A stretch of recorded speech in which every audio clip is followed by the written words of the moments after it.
সালামু আলাইকুম। সবাই কেমন আছেন? আশা করি সবাই ভালো আছেন।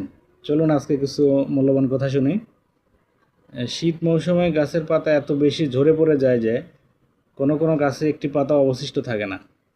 নবী করিম সাল্লাল্লাহু সাল্লাম বলেন,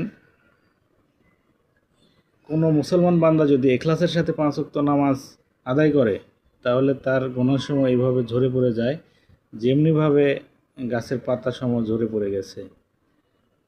তাই আমাদের সকলের উচিত ইখলাসের সাথে 5 ওয়াক্ত নামাজ আদায় করা, তাহলে আমাদের গুনাহের সময় ইনশাআল্লাহ মাফ হয়ে যাবে।